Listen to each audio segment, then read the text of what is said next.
Chicago, we recognize and honor these traditional homelands of the Anishinaabe, also known as the Council of the Three Fires, the Ojibwe, the Odawa, and the Potawatomi. Thank you.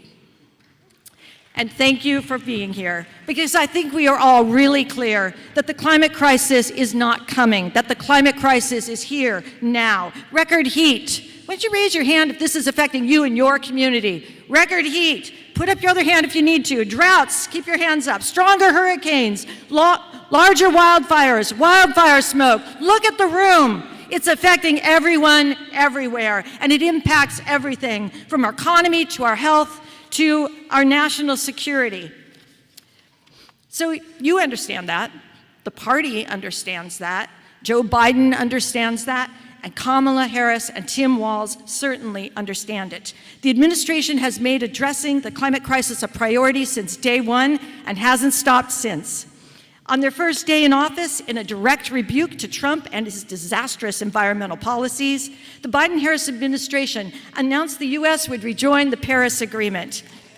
With two monumental legislative achievements, the Bipartisan Infrastructure Law and the Inflation Reduction Act, which, by the way, we're celebrating the second anniversary of that, just 3 days ago.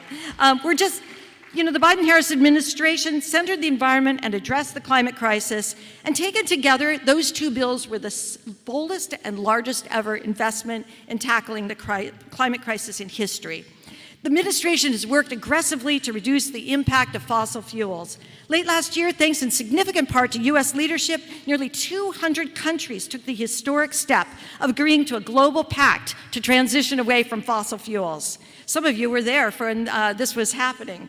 The Biden-Harris administration has signed executive orders to establish the American Climate Corps, yes, and to pursue the Justice 40 initiative, which ensures that at least 40% of climate investment benefits go to the communities that are marginalized by underinvestment and overburdened by pollution.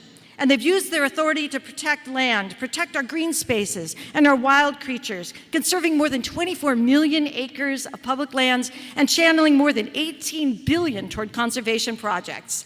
This is an amazing record. It's one that we can win on and we can run on, because Trump and Vance, they don't just want to roll back. They don't want to just roll back the progress that we have made in the last 4 years. They want to roll back 4 decades of progress. The contrast is crystal clear. Kamala Harris has been a tireless and effective environmental leader throughout her entire career, from her days as an attorney general through to her time in the Senate, with her key role in implementing the climate agenda of the administration. She is an ally. She is a champion. And when we put her in the White House, she will build on the incredible record of the last 4 years. We are going to be there. We are going to be there every step of the way to put her in the White House and to elect Democrats up and down the ballot. So we have an amazing agenda. And before we get to Randy Weingarten and our panel, I want to take just a few minutes to highlight the work that the Council has done and will too, to ensure we turn out climate voters, and mention a way for you to get involved, because we would love to be working directly with all of you. It is an honor to be the chair of this council and to work with the team that makes it all possible. My vice chair, David Green, council secretary and director of Black Engagement, Dr. Allison Stevens, director of Native Engagement, Ruth Anna Buffalo, director of AAPI Engagement, Howard Cho, our youth director, Paul Pressendu, is amazing, couldn't be here. As a council, we rely on a team of volunteers and an advisory board from the fields of health, mental health, renewable energy, faith, community, and more. And I'm going to ask these people to stand up and wave as I kind of mentioned the group they're from. The leaders of the growing coalition of state and local Democratic Party environmental caucuses and councils. We've got them in 25 states. Come on, stand up. Where's Ron? Yeah, Rob, Wesley. There we go. Thank you. Not only in 25 states, there are over 50 local, county, and city Democratic environmental caucuses and councils, and we've also got the Young Democrats, and we just established a high school Democrats chapter, so really proud about that. And many thanks to the staff and volunteers who worked so hard to make this happen. Especially want to recognize Maggie Van Heemst, who's watching at home, and Tyleek McMillan, who's over there. Yeah, thank you so much. And Hurley Rosemond. They've just done yeoman's work in making this happen. And I'm so honored that joining us today, I don't know if they're here yet, but Gina McCarthy, former EPA administrator and advisor to President Biden on climate, and Michael Regan, current EPA administrator, will be joining us in the audience.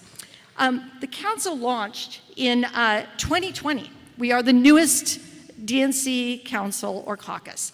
And we launched in order to empower and elevate those most impacted by the climate crisis, to further the Democratic Party's commitment to protect our environment and tackle the climate crisis, and to elect Democrats, because that's one way to fight the climate crisis.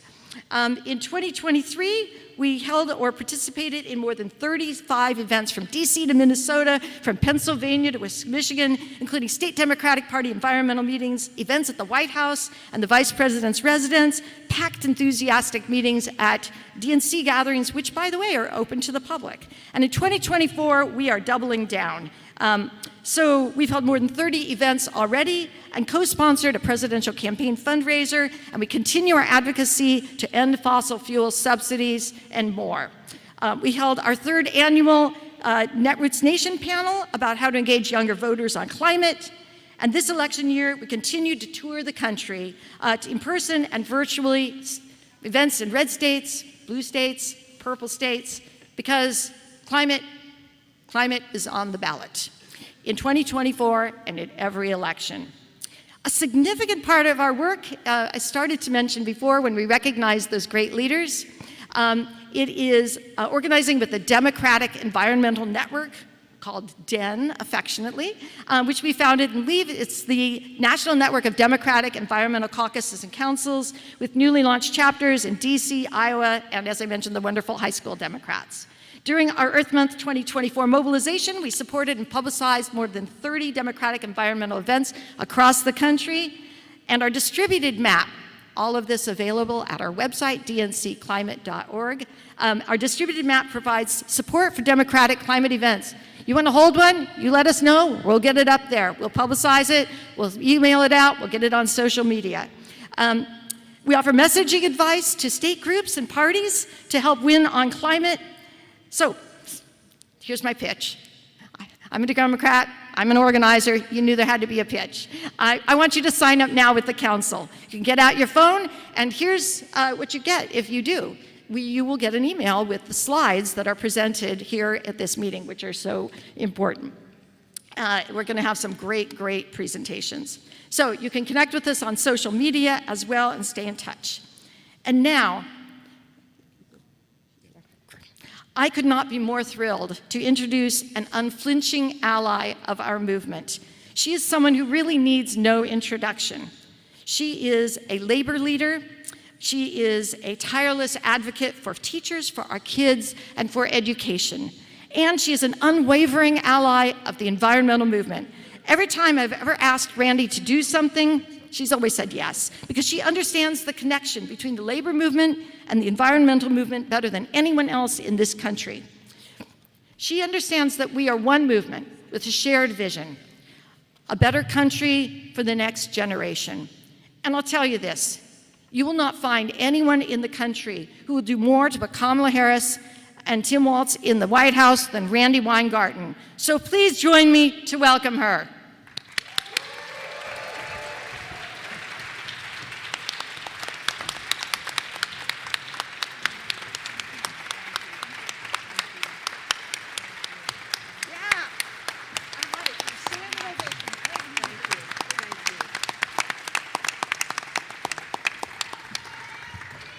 So you can hear it in my voice already. Thank you. I've done 2 screaming speeches in the last hour already, so you're not getting a screaming speech. But I mean, who knows if you're not getting a screaming speech? But I do, first off, thank you for that introduction. I do want to say that I was really honored by the invitation to this caucus, and because of what that represents. And So often, if I may be in the, witnessing by live stream and by thousands of friends here, so often within even democratic politics, there's always this division. And for years, there was this division between people who were environmental activists. I'm not saying anything that all of you don't know, but you're wondering, really, will a labor leader actually now say this? But between environmental activists and between some of us in the labor movement who actually work for industries that include coal, fossil fuel, all of that. And so at the end of the day, part of what we're doing as a labor movement and part of what we're doing as an education union, and right now we're not just education, we have become the second largest nurse union, we've become the largest higher ed union, we're a public employee union, is that we actually have to prove that by the work we do, that what unites us is more important than what will divide us. And so as a labor movement, one of the reasons I was honored to be here is because the climate is essential for all of us. And what we have to actually do is we have to prove to people who are saying, oh my God, look at these gas prices, what are we gonna do? We have to prove that what is most important is that we actually have a climate in the next generation or the next 100 years. That it doesn't actually matter what industry you're working in if the planet is boiling, or if there are floods that are so far extreme, like we just saw in Connecticut in the last 24 hours. Like we just saw so many other places. If you cannot actually breathe in a school, not just because you have asthma like me, but because in May it is 120 degrees outside and you do not have air conditioning in a school. How is it that a child is going to learn or a teacher is going to be able to teach? So part of why I was honored to be invited is because we have to make the climate issues real for every single person in America. That they have to see that the climate and fighting for the climate is as important as fighting for a dignified wage, as important as fighting for retirement, as important as fighting for democracy. Because if we have a burning climate, no one is going to be able to live here. So that's the narrative story that all of us, particularly those of us who didn't grow up in the climate movement, we have to do as fiercely as those of you who grew up in this movement. And so there are two things. The contrast is easy.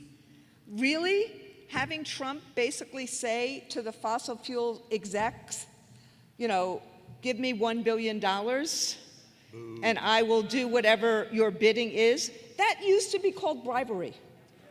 I thought that was illegal. But maybe if you have 34 felony convictions already, that line is a little blurred.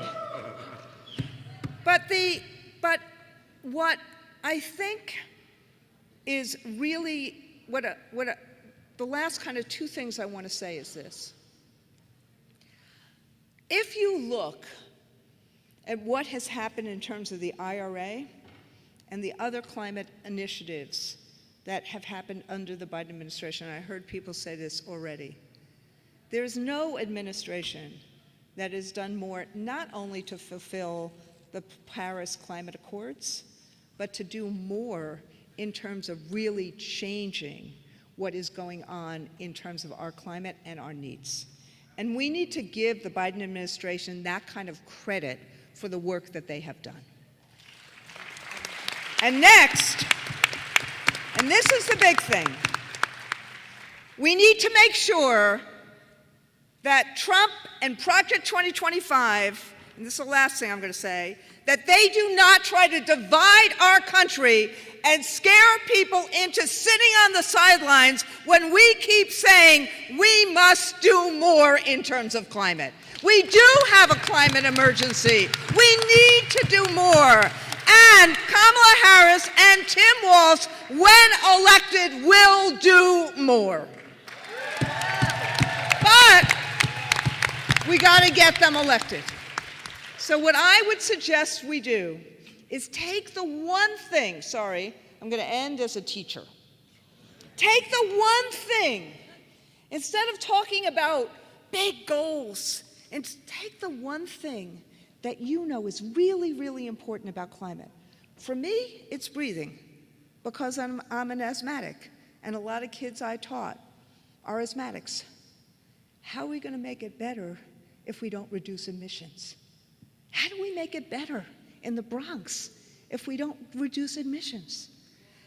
Take one thing that you know is really important to you and use that as the way in which we explain this climate emergency and why we need to make sure that the air we breathe, that the water we drink is not only important today, but for our kids and our grandkids and every generation we bequeath this world to. Thank you very much.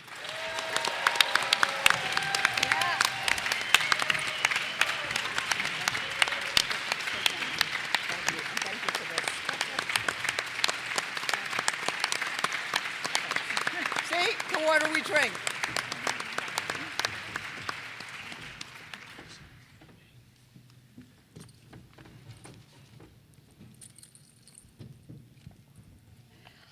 Wow. As a former teacher myself, I have to say, teachers rock. And I am so excited that we're going to put a teacher into the position of vice president. It's about time. It is very exciting to introduce Governor Healy, whose election and governance have and are breaking through one glass ceiling after another. You're going to hear me say the word first a whole bunch of times. She is Massachusetts' 73rd governor and its first woman governor, its first openly LGBTQ person elected to office. And in just her first year leading the state, Governor Healy appointed the nation's first cabinet-level gubernatorial climate chief and coordinated a statewide response to the climate crisis. I'm so glad that she is speaking with us. She is a leader in every single sense of the word. Let's give her a warm welcome.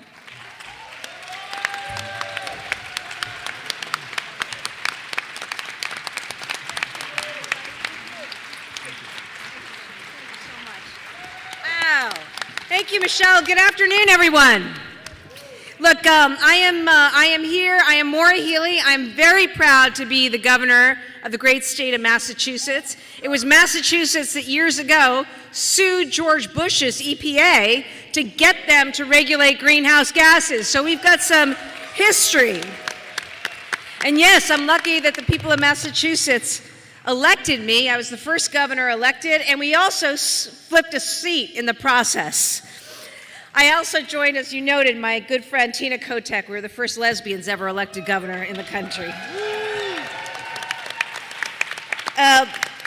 So look, I'm proud to be a governor of a state that doesn't just talk about climate. We lead on this. I actually grew up in a different state. I grew up just over the border in New Hampshire. I was raised by a single mom. She was a school nurse. She had 5 of us, kept us busy with sports, which is what ultimately led me to play basketball in college, and then I played professionally overseas. And I say that just because teamwork, is what it's about to me. It's how I lead, it's how I govern, and it's how we get things done. And I want to applaud all of the activists in this room for all you do in your communities, in your state, in this country, and in this world to bring about the change that we need. So thank you, thank you, thank you. My first day of office, I did do something. I issued my first executive order, and it was to create the country's first ever climate chief. She sits atop everything and makes sure that we're driving a climate agenda across all of government, because climate change doesn't just impact our environment, it impacts every aspect of every person's life.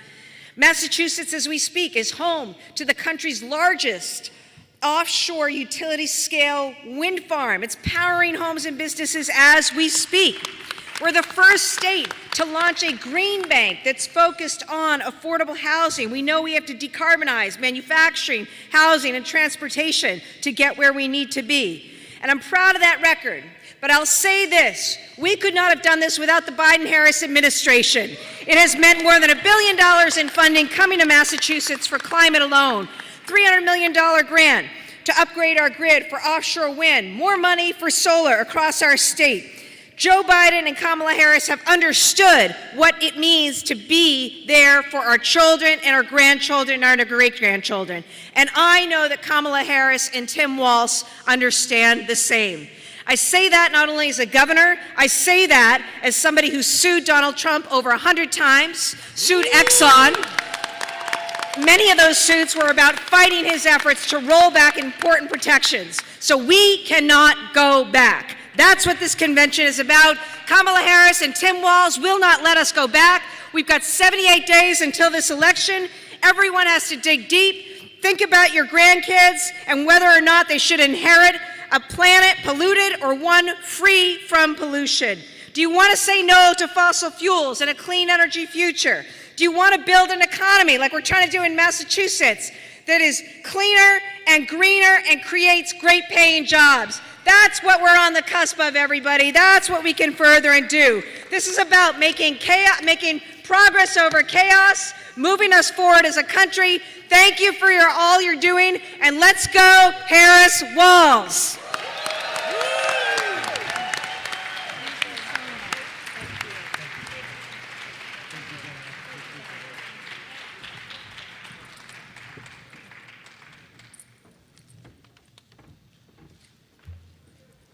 I am so proud and impressed by the work that our Democratic governors are doing all across this nation. Can we give another big hand to Governor Healy? And all our governors, thank you so much. That was so inspiring. Well, this is another person who really needs no introduction, but I love him so much, I'm going to give him an introduction anyway. Congressman Khanna is a friend of our movement, a champion of the environment, and just about the best ally you could ask for in Congress. He has spent his career fighting for clean air, clean water, clean soil, solutions to the climate crisis. He's a friend of mine and the council. I could not be more thrilled to have him here today. We are lucky to have him in Congress, and we are lucky to have him here. Let's give him a big hand. Thank you. Thank you. Thank you, Michelle. I love the energy here. You've got the biggest caucus here at the DNC. Chose the priority of climate. Let me tell you what's at stake and why we need to win this election and make Kamala Harris the next president of the United States and win back the House. When we had control of the House, I got to chair the Environment Committee. And when we win the House again, I'm going to get to chair that committee again. And I'll tell you what we did. I'll tell you why it matters. Because we pushed then, we had Greta Thunberg testify, and we said we've got to stop the subsidies for fossil fuels in this country. When we have President Harris and a majority in the Congress, we will get that done. It is crazy that instead of putting a hand on the scales of solar and wind and hydro, our government is actually putting its thumb on the scale of subsidizing fossil fuels. That needs to end. The other thing we did is we had the Exxon CEO, Chevron CEO, BP CEO, Shell CEO in front of our committee, and they gave millions of documents, and they admitted that they lied to the American public since 1970. They had scientists that knew that burning fossil fuels was causing climate change. They had the best scientists in the world, but they chose to lie. And why does that matter? Because had we started in the 1970s diversifying even 1%, moving to solar, to wind, to hydro, we wouldn't be in this mess. We would have created a lot more jobs, and we wouldn't have displaced people who were dependent on the lies of the fossil fuel companies. We need to hold the fossil fuel companies accountable. They need to pay for their lies to the American people. And we need to talk about how they are posing a risk to our national security, because it is their fossil fuels that is dealing and empowering Iran and Russia and all of the authoritarian states. If we move to solar, wind, hydro, it's good for national security. Let me tell you one final thing. That I was in Johnstown, Pennsylvania, where I introduced the New Steel Act. And I want people to know this about the Green New Deal, because people have all these misconceptions about the Green New Deal. All the Green New Deal says is we're going to build new industry, new steel, new aluminum, new iron, new industry in America. We're going to create new jobs in the places that were deindustrialized, and it's going to be good for the climate, and it's going to have less carbon footprint. That will be the vision under President Harris. No fossil fuel subsidies, a holding accountable of big oil, and a reindustrialization of this country that's going to make America lead as a climate champion in the world. Thank you for what you're doing. Let's elect Harris Walz as President and Vice President. Thank you very much.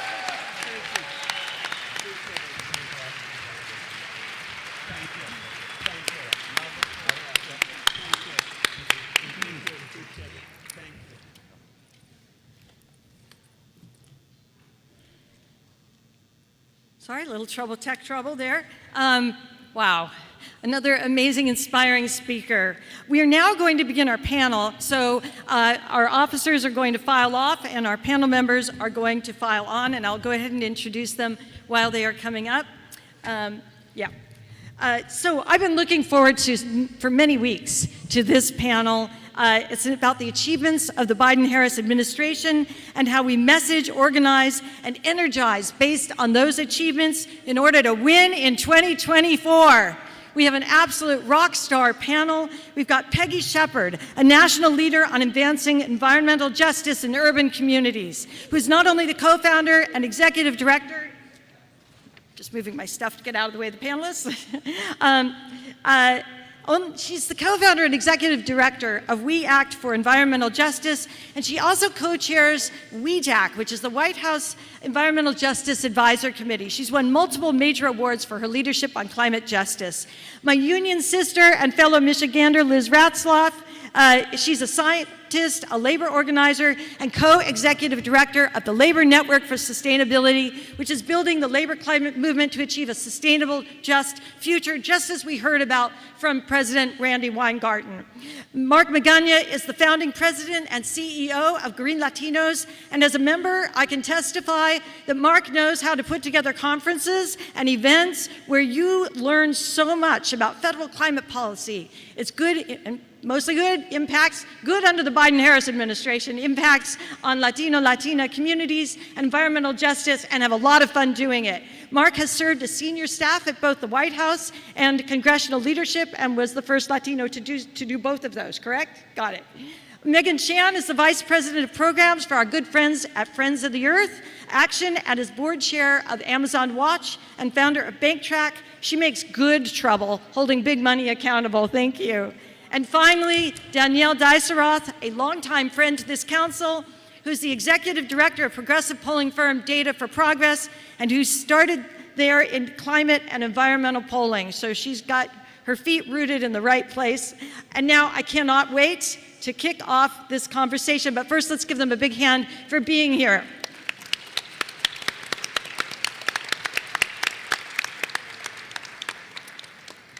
At the top, I just listed, some of the many accomplishments of this administration, and it's great policy.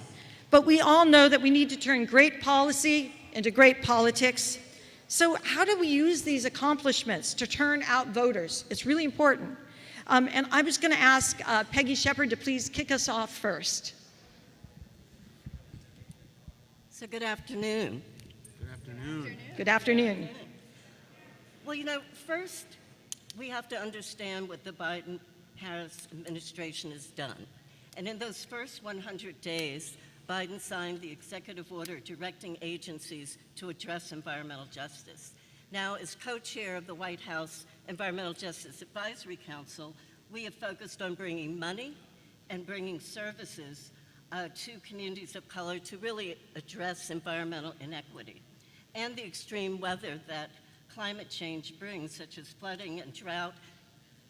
Regular folks really need to understand the linkages between climate change and extreme weather events and local needs and impacts.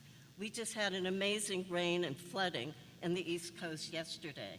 We've got to link those kinds of events to climate policy so that regular folks who aren't thinking about these issues every day really understand what it means to them and their neighborhoods. They've got to really feel the impact. You know, I was on a neighborhood bus and some folks were joking because they had just gotten a text from Biden to give money. And so when we got off the bus, they said, well, you know, millions of dollars are coming into our neighborhood and our communities, and you really should understand that. And they said, thank you for telling me, but I don't feel it. And so I think we also have to understand what are the buttons that really motivate people.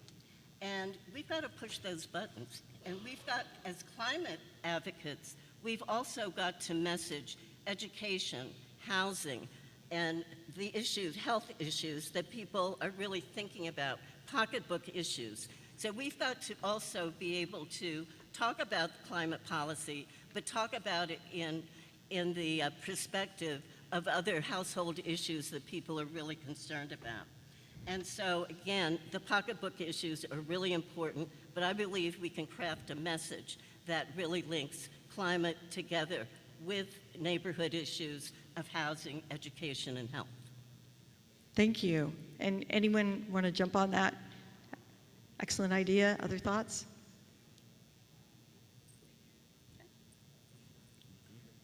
Michelle? Yeah. Okay.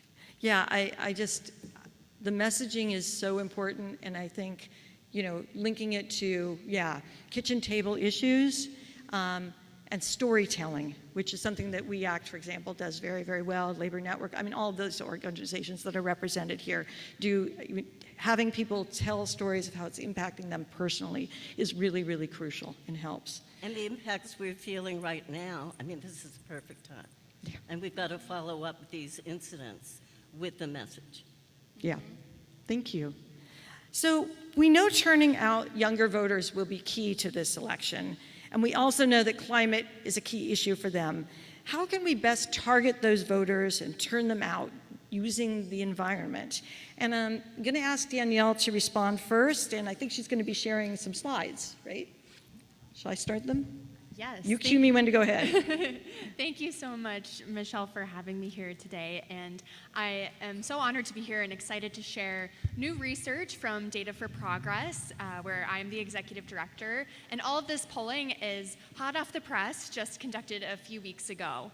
So what our poll finds, as what many of us in this room know to be true, is that climate change continues to be a major issue for voters this election cycle. We find that almost a third of all voters say that climate change is more important for their vote choice this year as compared to the last election. And this is especially true for Democrats, for young voters, and for Latino voters. To really underscore this point, on the next slide, only 28% of voters say that climate change is not important to their vote at all. Meanwhile, over half say it's important to them, and 14% of voters say that a candidate's stance on climate change is a deal breaker for whether or not they will vote for them. So what do voters think about Vice President Harris's plans to address climate change? Well, almost half say they have a positive view of her plans, but that number skyrockets to almost 2/3 when we look at voters who say they have heard at least some about her plans to tackle climate change. And I think this really underscores the importance of how delivering Vice President Harris's record on climate change throughout her career is critical over these next few months as we get closer to Election Day. And what we found with our partners at Climate Power is that Vice President Harris's record of tackling climate change and pollution throughout her career enjoys widespread bipartisan support. On the next slide, you'll see that across the board, issues ranging from strengthening the Clean Water Act and Clean Air Act, to passing the landmark Inflation Reduction Act, to tackling big polluters for how they've harmed communities, enjoy support across party lines. As we've heard so many times, climate change doesn't care whether you live in a red state or a blue state. And to see how voters across the political spectrum back Vice President Harris's record on climate is really remarkable. We also find, on the next slide, that over 60% of voters want Vice President Harris to carry the legacy that she's established with President Biden of tackling climate change head on. And voters want to see her continue passing ambitious climate action should she win a next term. And finally, just to do a little bit of a comparison, public opinion has remained remarkably stable over the past 4 years. We asked these questions back in 2020 and asked them again just a few weeks ago. And what we find is that over half of voters would be more likely to support a presidential candidate who supports making historic investments in clean energy infrastructure to create millions of new union jobs, building clean energy infrastructure, and creating an environmental justice fund to invest in communities that have disproportionately borne the brunt of pollution and climate change. And we know that Vice President Harris believes in all of these policies here. So this is what voters want to see. Thank you so much. So, based on your own experience, both based on what Peggy said and what Daniela said, we know messaging is important. What are the best messages we can use? Are they different for different communities, different ages, different geographies? And I was hoping Mark would kick us off with that conversation, and I hope everyone else will jump in. Well, thanks, Michelle, and a big applause for you for taking on this role and for bringing us together and have the vision to do this work that the whole caucus does. Mark Magani, founding president of Green Latinos. We're a nationwide network of Latino environmental conservation climate justice advocates. We use our convening power to resource each other. We are a resource intermediary, and we are an advocacy coordinator. I'm speaking to you today as Mark Magana, the son, the brother, the father, the husband, that cares deeply about what happens to my children and the future generation.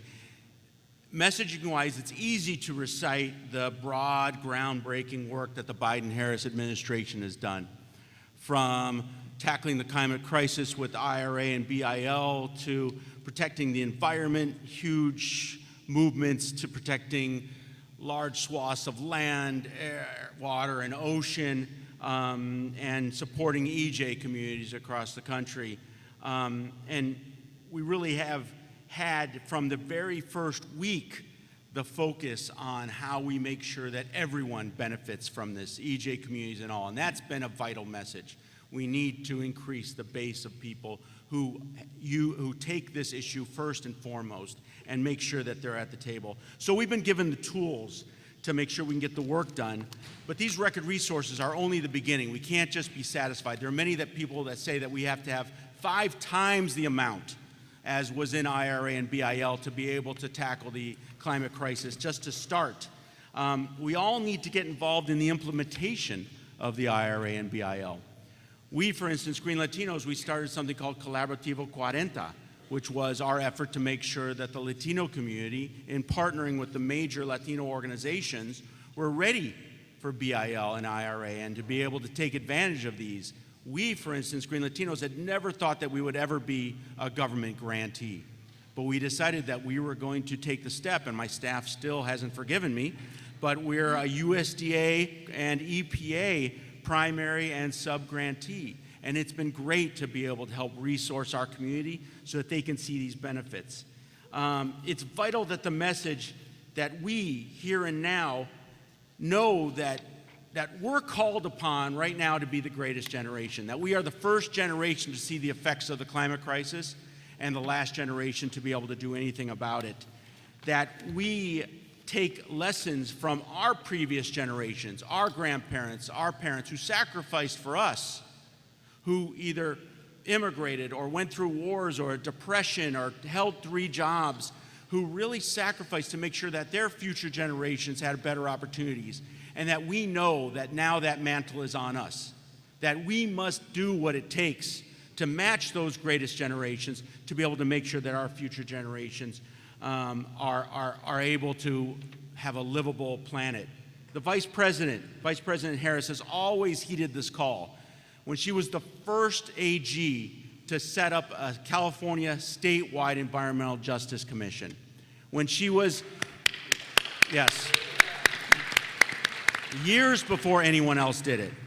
When she introduced in the Senate the Environmental Justice for All Act, the groundbreaking EJ bill. When she pushed for billions in clean electric school buses so that kids wouldn't be dying of asthma in the rate that they're dying now. This is the work that she did unnoticed for many years, but because she knew it was the right thing to do. I recently spoke to President Biden, and I told him he has two of the world's most important jobs. The second is president. First is grandfather. He nodded, he gave me his $1 million smile, and he agreed. We must be able to look our children and our grandchildren in the eyes when they ask us, what did you do when you had a chance to save the people on the planet? What did you do? We need to be able to look them in the eye and say, we marched. We organized. We rallied. We passed legislation. We got out the vote. We stopped a racist, fascist, felon, climate denying from being elected and being back into the White House, and we were able to move climate believers like the future President Harris and Vice President Walz into the White House. This is our message, and we need to carry it forward. Thank you. So I'm just going to quickly pass out the slides to the panelists, which I meant to do before, so they have them to refer to as they speak. But as I'm doing that, I am going to pose the next question, which is, what is one thing everyone in this room can do over the next few weeks to turn out climate voters? And I'm going to ask Liz to kick off the question to that, the answer to that. Thanks, Michelle. I'm Liz Ratzloff, the co-executive director of the Labor Network for Sustainability, and we're building a powerful movement of labor and climate, a powerful labor-climate movement, so that we're fighting for just transition and ensuring that we have an ecologically sustainable and economically just society and world for everyone to live in. And one of the important things that touches on a lot of the questions that Michelle has asked today is the fact that with the climate crisis and addressing the climate crisis, we have the opportunity to solve a whole lot of different issues that are the priorities of climate voters too. Racial justice and income inequality, especially for young voters. This is something that is a huge, huge priority. They don't want just climate action. They want intersectional, real change that's going to make a difference in people's lives. And that's what we can use this opportunity with the climate crisis to do. We have seen, I'm so glad that Randy Weingarten from AFT was here. We see educators across the country starting climate councils in their unions, fighting in their workplaces for green schools, for investments in their communities. And they're really on the leading edge of the labor movement, taking a stand and leading on real climate action that makes a difference in people's lives. And we see folks at local governments who are looking at their budgets that are going to be decimated or already being decimated by the climate crisis and natural disasters in their area. That directly affects the bottom line of the local governments, of what their salaries, their coworker salaries, could possibly be in the future. And so we see folks organizing together, using their power as a worker, not just as a voter, not just as a community member, but also as a worker, demanding that their employers are part of the solution and don't continue to contribute to the climate crisis. And because of the incredible investments that we have, especially at the local level, there's an opportunity for workers to come together and ensure that everyone can make a living wage on a living planet. And so one thing that everyone can do is talk to their coworkers. Talk to their coworkers about how the climate crisis affects you, how your priorities are potentially affected by the climate crisis, whether it's natural disasters, effects on public budgets, or pollution in communities. and talk about how, in addition to voting, to electing climate champions, we can ensure that we're getting affordable housing, expansion of mass public transit, all solutions to the climate crisis, and also things that will make meaningful changes in people's lives that everyone wants to see. Thanks. I love that. We often talk about talking to your friends and your family, but also talking to your coworkers is incredibly important. Any other very quick 10 to 30-second responses to that question? Go ahead. Just to underscore your point, what we see in our polling is that folks say that they trust their friends, their families, their community groups the most to deliver them news about climate change. So the importance of talking to who you know, it just really cannot be more stated. Mm-hmm. Thank you. All right. So what, how do we get, there's still a false narrative out there. A false narrative that climate is not a voting issue.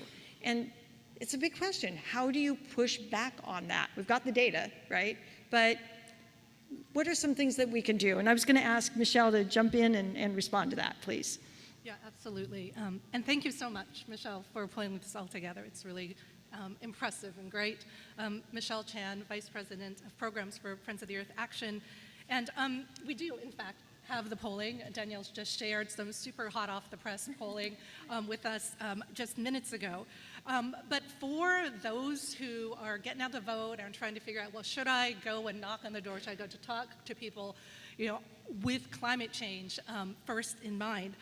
There's some fantastic polling that also shows that 72% of young voters who say they care about climate are more likely to be extremely likely to vote at the rate of like 72%, and that is compared to about 57% of young voters who say that they would be likely to vote. So we know that people who care about climate really are more likely to vote, so that's a great reason to go out and lead with that. I mean, and for electeds and candidates who are wondering, well, should I lead with climate as well? Yes, because we know that elections are close, right? And even though that climate may not be the #1 issue, that, Biden took Georgia by 10,000 votes, right?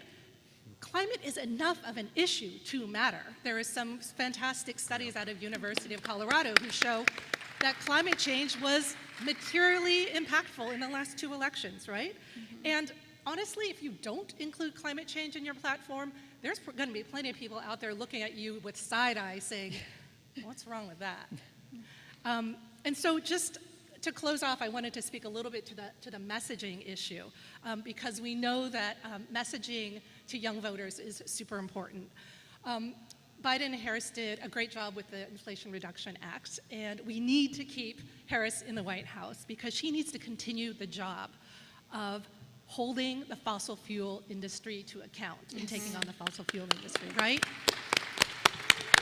And we know this really, really matters to young people. Yeah, I mean, they care about the renewable side, but they really do care about taking on the fossil fuel industry. So just as Ro Khanna said, I think his messaging is spot on. Take on the fossil fuel industry. She has a good track record as AG in taking on Chevron, Exxon, ConocoPhillips, et cetera, and cut those fossil fuel subsidies. We have an incredible chance next year as the Trump tax cuts kind of come to a close. There's going to be a big fight.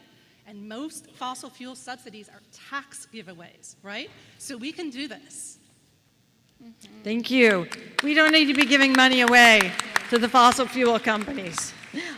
So I am so grateful to our panelists. As they leave the stage, let's give them a big hand. That was an excellent conversation. And I invite the council's officers to join me on the stage here for our next wonderful speaker. I'm going to begin. Thank you so much. That was really, really special, important, and I learned a lot.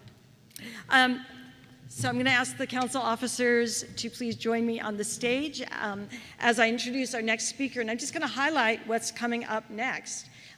We've got Congresswoman Kathy Castor, Congresswoman Melanie Stansbury, Dr. Beverly Wright, one of the foremost environmental justice leaders in this country, is going to give a presentation on the history of the environmental justice movement, which is such an important part, and it leads the way in the climate movement. And we've also got Representative Sean Casten and speakers from a couple of our key ally organizations.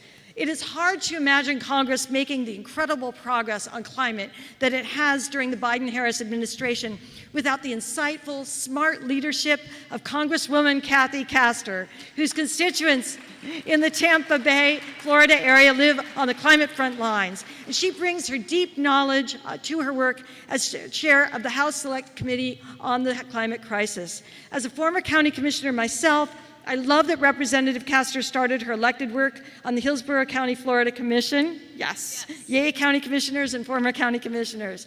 And that her critical work at national and international levels is informed by the experience of heading up a county environmental commission, which is what I also do now. So please, let's give her a warm welcome.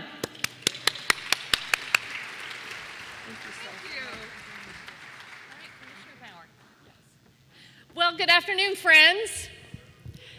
How are you? The energy is infectious around this Democratic convention for Kamala Harris and my good friend Tim Walz, elected the same year in 2006 when we were called the majority makers. And we handed the gavel to Nancy Pelosi, who has been a clean energy champion her whole career. But if you remember at that time when the Democrats took the House in 2006, she created the first climate committee. It was called the Select Committee on Energy Independence and Global Warming. And in the House, we passed a far-sighted bill at that time, Waxman-Markey. But we never got it across the finish line in the United States Senate. Well, that changed when we handed Pelosi the gavel again a few years later. And she created the Select Committee on the Climate Crisis.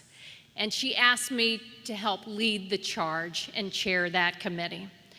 And we developed, with a lot of you and folks all across this country, whether you were farmers, scientists, from the faith community, from labor, we crafted a climate crisis action plan. One of the climate champions who served on that committee is Congressman Sean Casten, who's right here from the Chicago area. If you don't know Sean, you're going to love Sean. But our committee, we made about 700 policy recommendations at that time.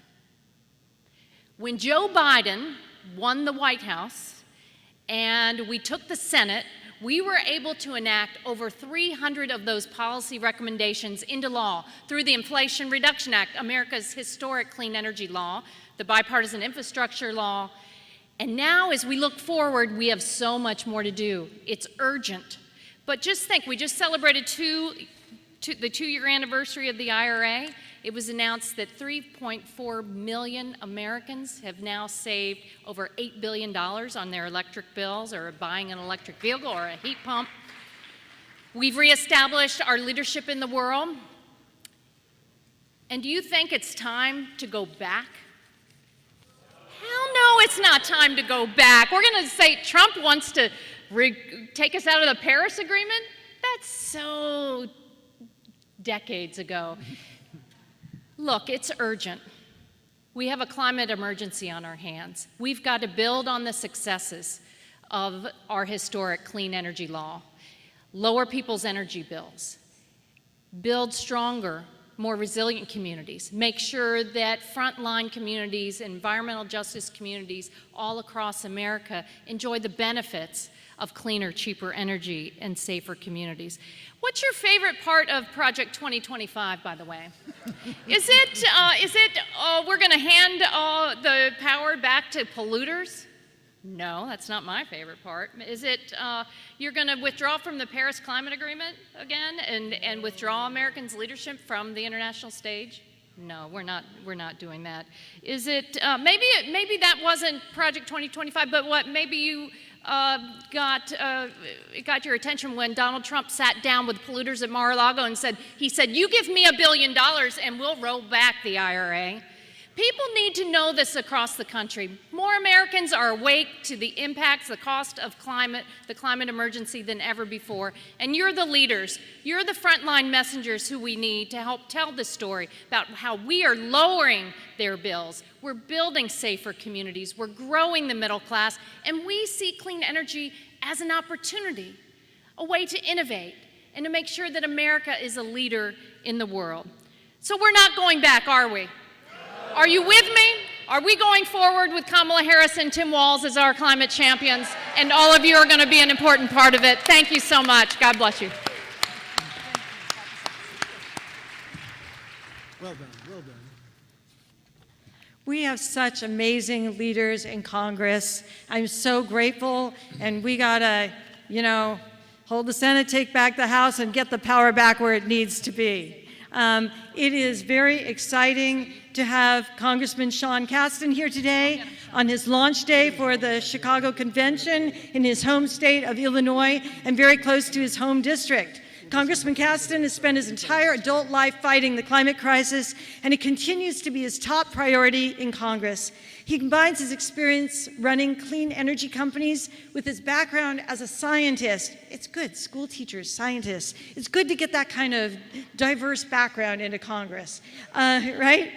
Congressman Casten is vice chair of the Sustainable Energy Environment Coalition, a group of more than 50 members of Congress who are committed to protecting our environment, combating climate change, and growing domestic investment in clean energy. Congressman, thank you so much for hosting us in your city, and thank you for being here today.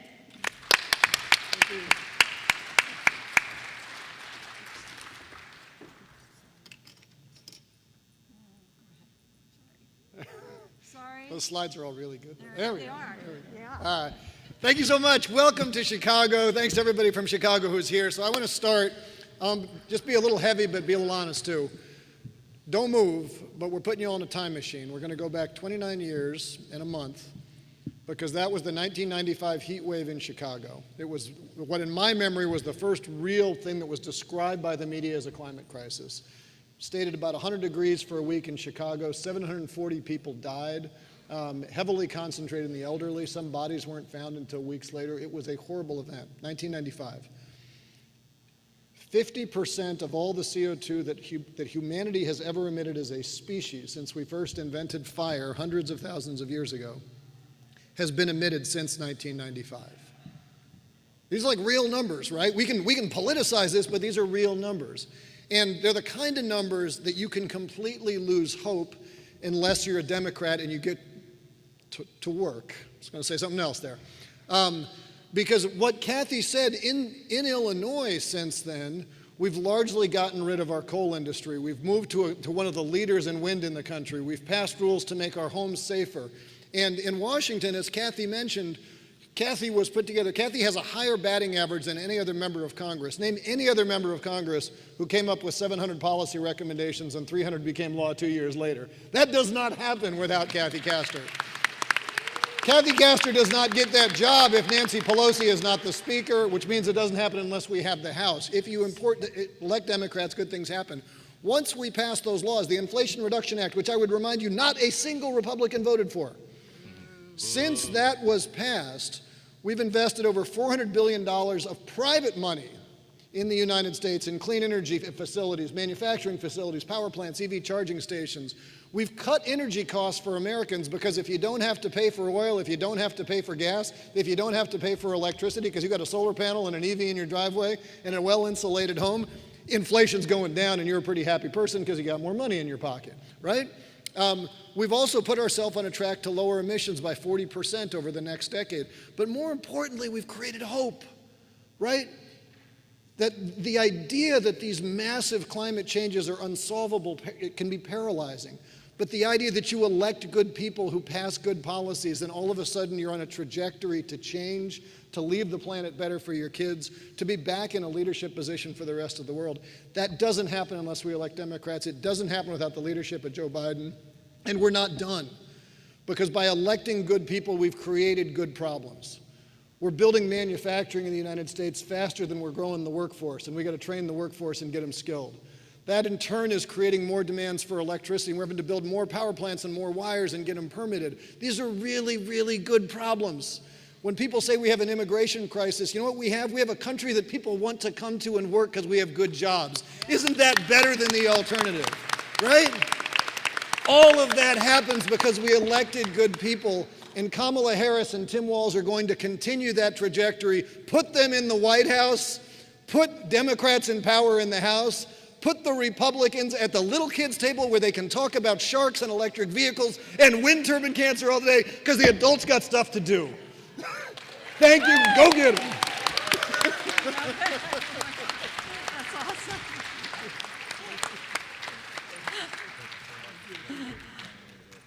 I really want to plagiarize that last comment. That was awesome. Yeah, let's put him back there. Dr. Beverly Wright is an advocate, an activist, a scholar, a civic leader, and the founder and executive director of the Deep South Center for Environmental Justice.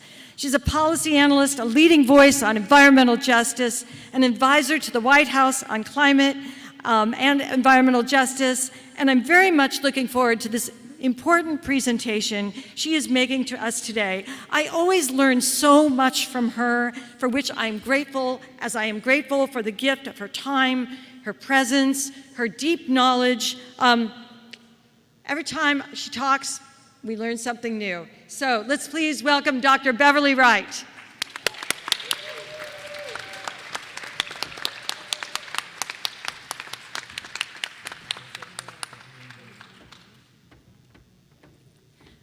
Be sure to join the council at dncclimateorg.org/convention because you're going to want these slides.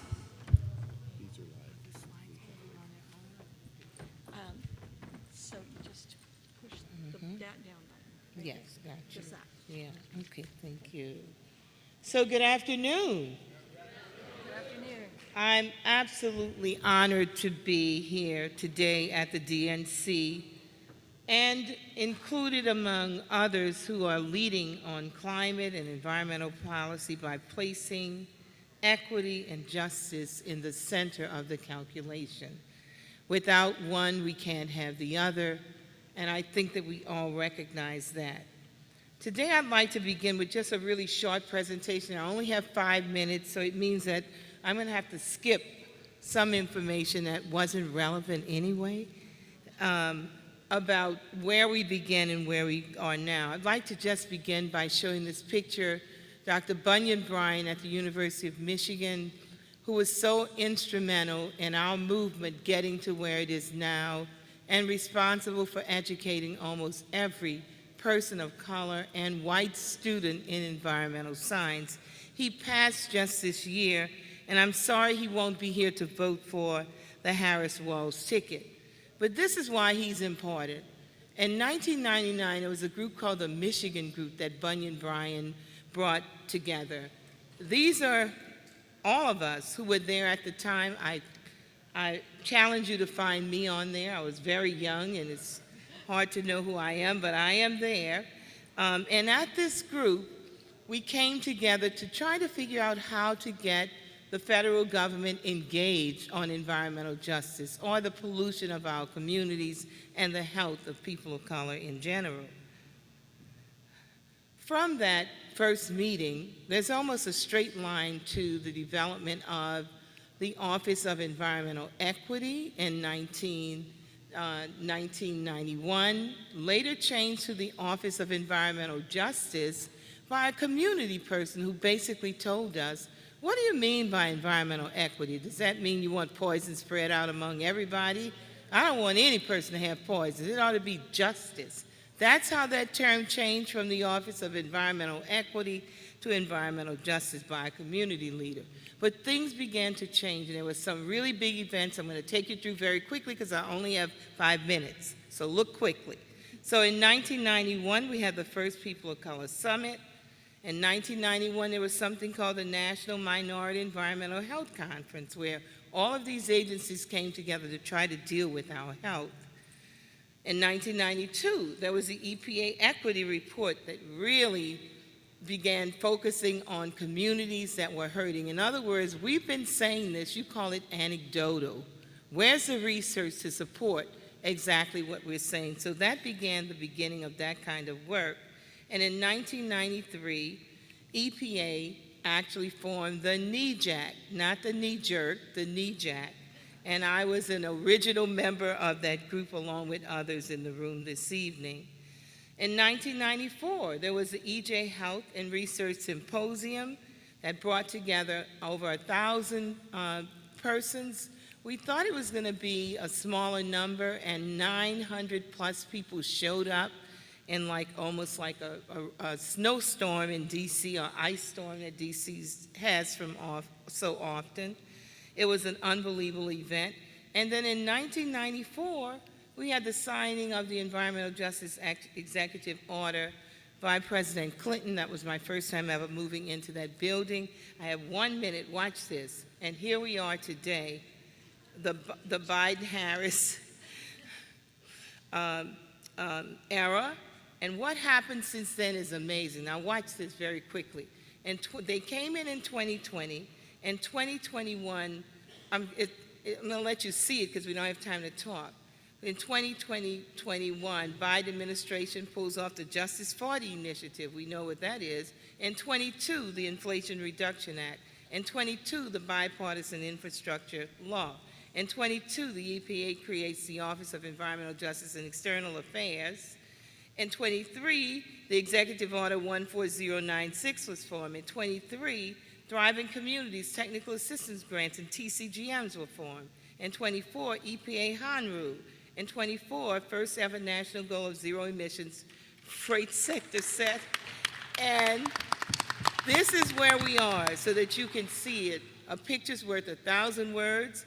Here we are from 1990 to 1994. Look at us when the Biden-Harris campaign came in. I'm sorry. So I'm excited. I can't imagine what's going to happen now with the Harris Wall campaign, but we are excited and we expect great things to happen. It will be a moonshot again, but in environmental justice. Thank you.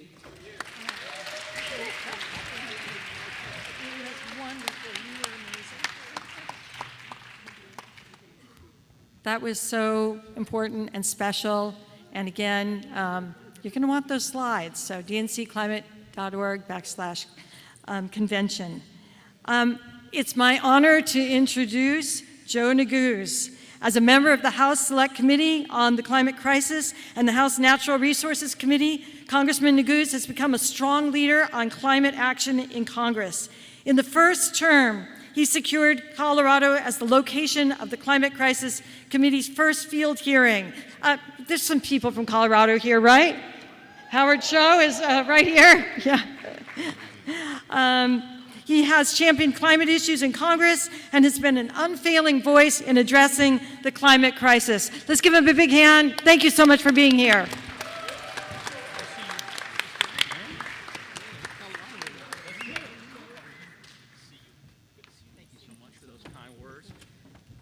All right, well, good afternoon, good afternoon. It is it's wonderful to be here.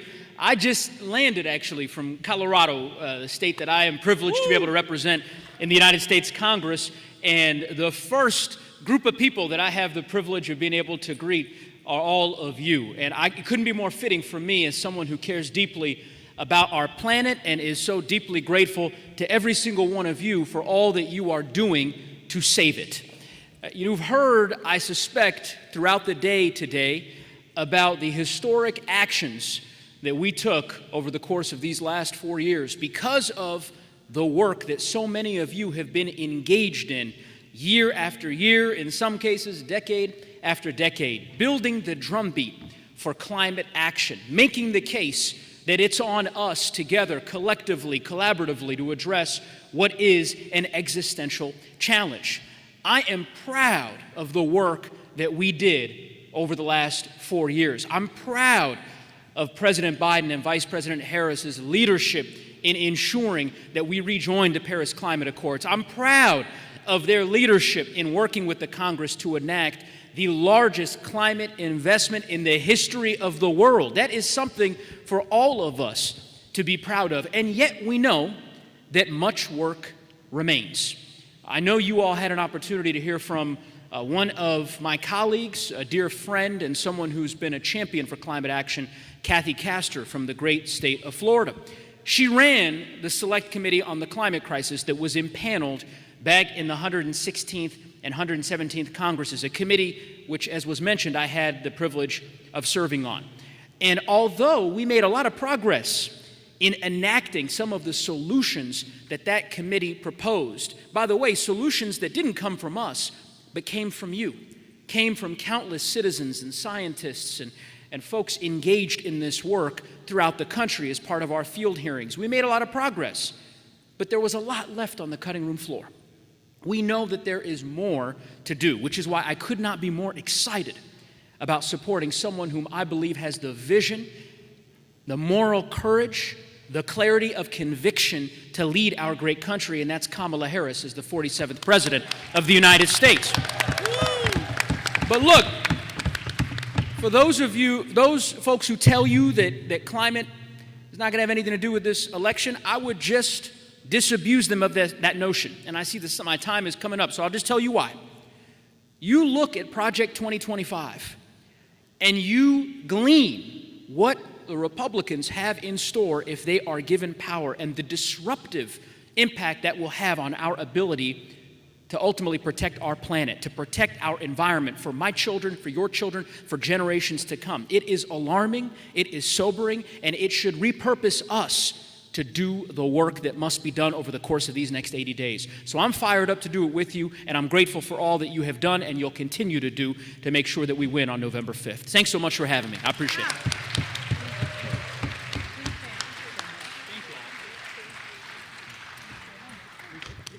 I hope you all stick around to the end. We're going to have a big group photo in the back, in the front of the room here, but we're not there yet. We've got a couple more amazing speakers. I would like you to please welcome me in joining David Kiva, the president of the Environmental Defense Fund Action. EDF is one of the most influential and powerful groups in our movement, and David has been a real friend and ally to our council. And this convention is special for him in that prior to joining EDF, he worked for the Biden administration. And before that, he played a central role in helping getting the president elected. He first served as director of early states, helping President Biden emerge from the most diverse and talented field of Democratic candidates ever assembled, and worked hard in Nevada. So he understands that Democrats can and should run on climate to win better than many, many, many people. And it is a real pleasure to have him with us here today. Thank you for being here.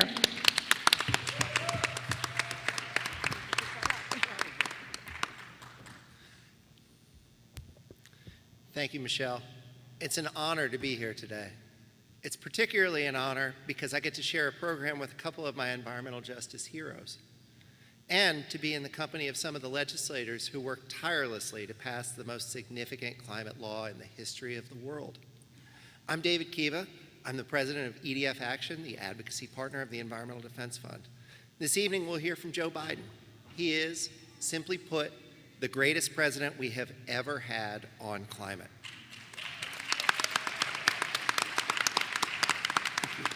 I'm optimistic because we've accomplished so much. The Inflation Reduction Act is working. Hundreds of millions of dollars are creating hundreds of thousands of good-paying jobs in clean energy and lowering costs for American families. I spoke at a press event in Lansing, Michigan last week. There were 2 leaders of local business trade groups there talking about the good jobs that are on their way. One of my good friends who helps lead one of the more significant unions in the country working on clean energy shared a story with me. At their national convention, all the business managers were asked to stand up. They were asked to raise their hands if their 5-year look back at their book of business was better than their 5-year look ahead. Not a single hand went up. That's what progress looks like. Friends, we don't need to make America great again, and we aren't failing so badly you wouldn't believe it. This great nation is leading the rest of the world in a race to the top to create more clean energy faster. We cannot afford to go back. I've called Joe Biden the greatest climate president ever, and I'm proud to have worked for him. But I believe Kamala Harris can be greater still. She approaches these issues differently. With Joe Biden, it's climate equals jobs, and I believe in that.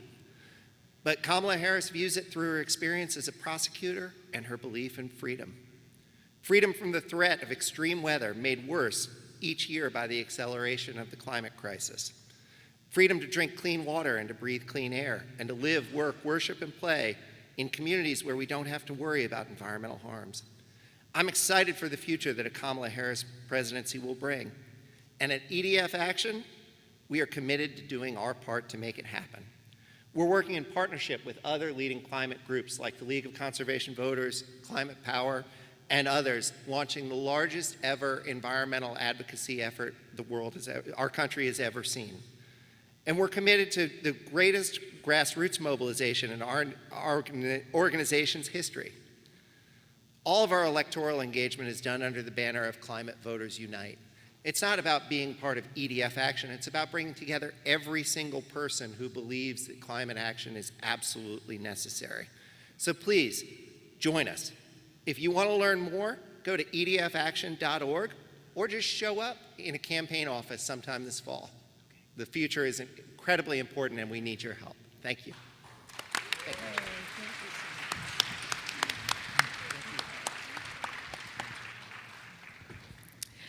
Our next speaker, Al Eastman, is being introduced by Ruth Anna Buffalo, one of our council officers and director of Native Engagement.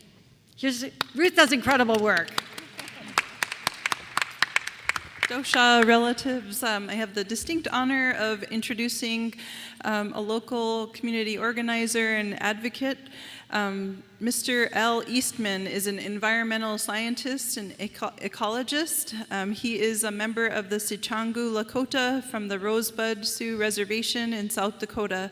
He is a tribal college graduate of Oglala Lakota College.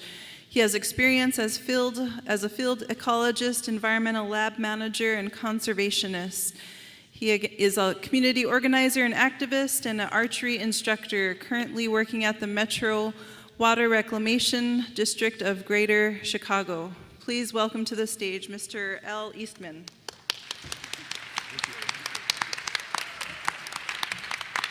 Thank you. Hello, my relatives. Again, my name is Al Eastman. I'm from the Rosebud Reservation in South Dakota. I've lived in Chicago for about 15 years. And I'd like to thank Michelle, of course, for her invitation to speak here and her tireless work that she does for the DCN Environmental and Climate Crisis Council. Thank you. I've worked in water and environmental sector for about 20 plus years. I've seen a lot of changes over those years. And one of the things that I've seen more recently here in Chicagoland is a lot more flooding. Like it was mentioned, I work for the Water Reclamation District here over in Stickney, for those that are familiar with this area. And we're having a lot more flooding events more intensely, and it's hard to find space for this water to go to. We've been creating different reservoirs to store this water, but unfortunately, we still have combined sewage overflows that go into the lake and the river. The lake is where we get our drinking water, of course, and that's not something we want to see.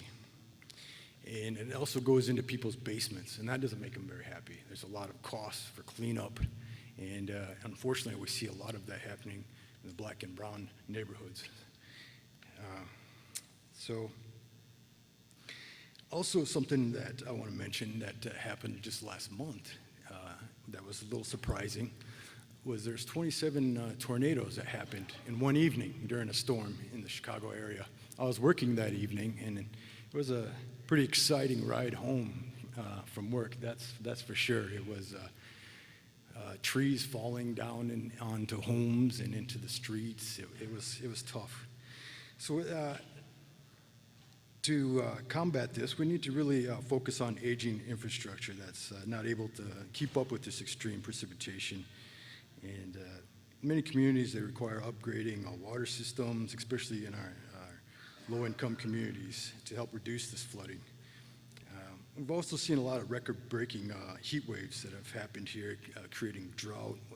My relatives back in South Dakota talk about drought. And the bottom line is we just need to elect people that are willing to stand up and fight for the climate crisis and the solutions. I'd like to give thanks, of course, to the bipartisan infrastructure law and Inflation Reduction Act for the funding for the environmental justice, and also the Tribal Access to Clean Water Act that provides infrastructure projects and promotes tribal independence and governance capabilities, and better access to drinking water, and of course the lead service line replacements that have been happening here in our neighborhoods. One last thing is indigenous sovereignty is a climate solution. And as students of over 80% of the world's biodiversity, indigenous peoples' leadership is key to ensuring our planet's future.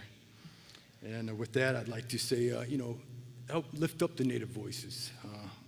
I'm a scientist, there's many like me, and we have answers. Thank you for your time.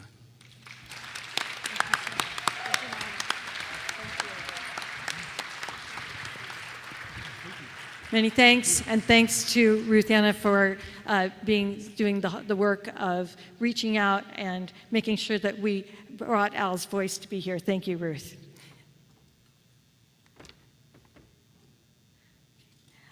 We are very lucky to have with us today Tiernan Sittenfeld. Tiernan is the Senior Vice President of Government Relations at the League of Conservation Voters. As anyone who follows politics can tell you, LCV is an electoral force.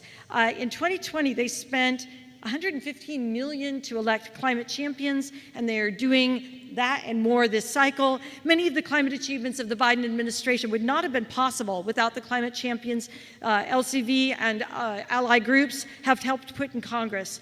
Tiernan knows the power of running and winning on climate and has decades of experience doing so. We are fortunate to have her here with us today.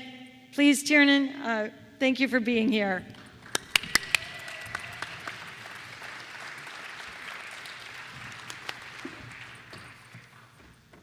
Thank you so much, Michelle. Thanks to all of you. Thank you to the DNC. Thanks to the incredible speakers. What an amazing event. I am so thrilled to be here today with all of you, especially just days after the second anniversary of the Inflation Reduction Act that is truly supercharging our clean energy economy, centering good-paying jobs and environmental justice. And we have heard from all the speakers today about the incredible progress that we have made. Thanks to President Biden and Vice President Harris, we have made incredible progress at the state level as well. In Minnesota, thanks to Governor Walz, thanks to many incredible governors across the country. We've also heard far too much, frankly, about how horrific another Trump administration would be. It simply cannot happen. We will not go back. So it is absolutely clear that the contrast between a presidential ticket between Vice President Harris and Governor Walz and the Trump-Vance ticket, that contrast has absolutely never been more stark in a presidential election.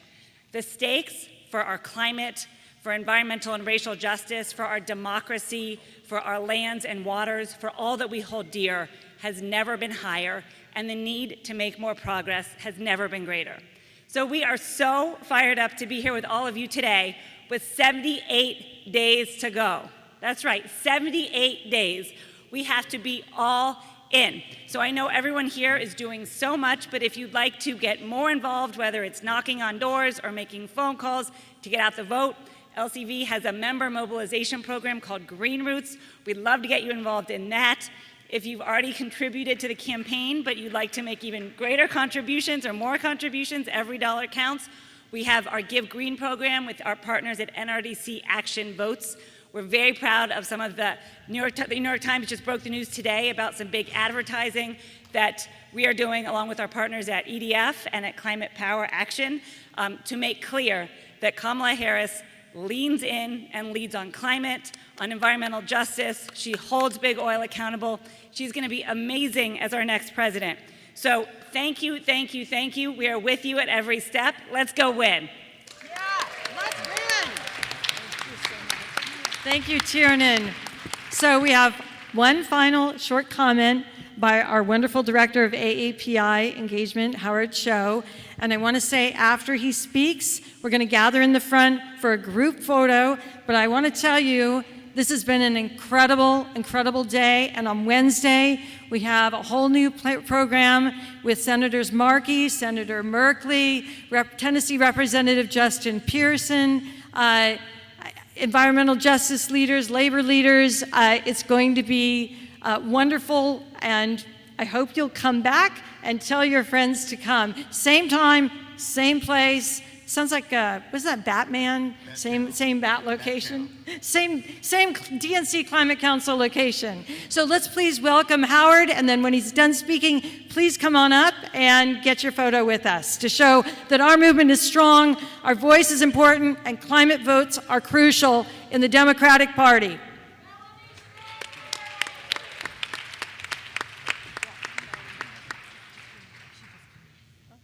Thank you. I just found out the wonderful news that Congresswoman Stansbury is here, so I'm going to welcome her, and then we'll hear from Howard, and then the photo.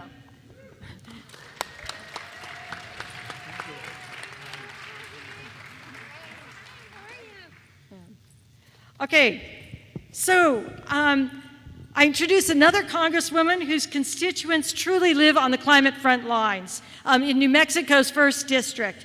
And they are so well represented by Representative Melanie Stansbury. Thank you for someone in the audience who spotted her and alerted me. She's a science educator, a water scientist, and I love that she describes herself as a science and policy wonk. We need more wonks, just like we need more school teachers. It's intersectional. She has fought for people and planet as a state legislator and now fights for us and with us on our behalf in DC. Her voice has been and is going to continue to be absolutely crucial. Please welcome her with me.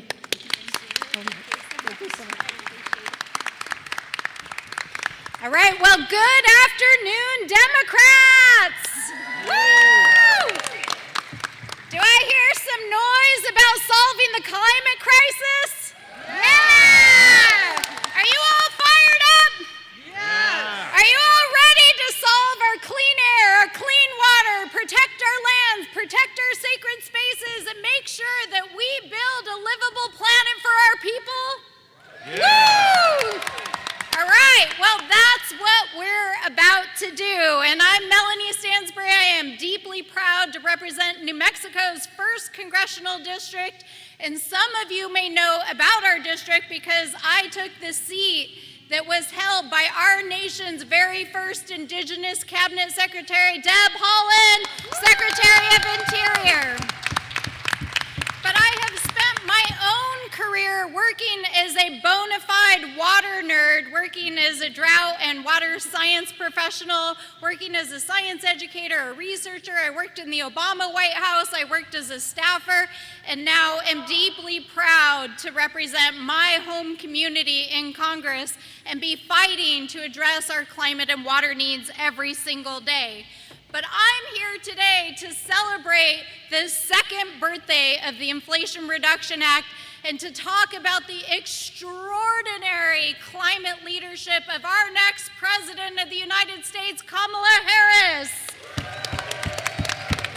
I am sure it is said and been said probably 20 times this afternoon, but it can't be said enough, that the Inflation Reduction Act represents the largest climate and clean energy bill ever in the history of the United States.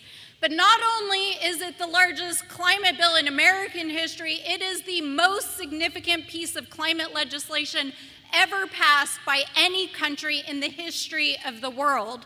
And do you all know who cast the tie-breaking vote to make it pass in the Senate? Kamala Harris. And if there is any question question on her record as a climate leader, as an environmental justice leader, as somebody who's going to continue to propel us forward into our future. Let me tell you, as a member of Congress, I have had a front row seat to her leadership. And I can tell you that the IRA and the climate policies of the Harris-Biden administration are delivering for New Mexico. We have the largest wind field in North America going in. We have the first solar panel manufacturers to come back to the United States since the passage of these bills. And we are building the workforce of the future between the Inflation Reduction Act, the Bipartisan Infrastructure Bill, and the CHIPS Act, which we all passed 2 years ago. And you all know what'll happen if we reelect Donald Trump. He's gonna gut our international commitments to climate change. He's gonna gut the EPA. He's gonna gut the Department of the Interior. And he's going to take us back to the mid-century when rivers were on fire. And we're not gonna let it happen. So, if you all care about climate change, and I know you do, if you all care about the environment, and I know you do, and if you care about our people and our fundamental rights to clean air, clean land, and a future and a livable planet, let's get out there, let's elect Kamala Harris, and let's do this!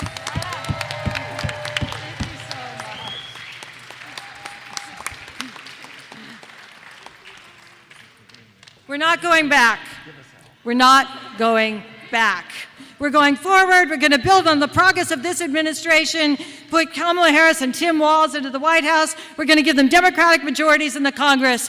And right now, Howard Cho is going to share a little bit with us about his experience with the climate crisis and then group photo. So I just want to say thank you. Thank you for being here. Thank you for all you do.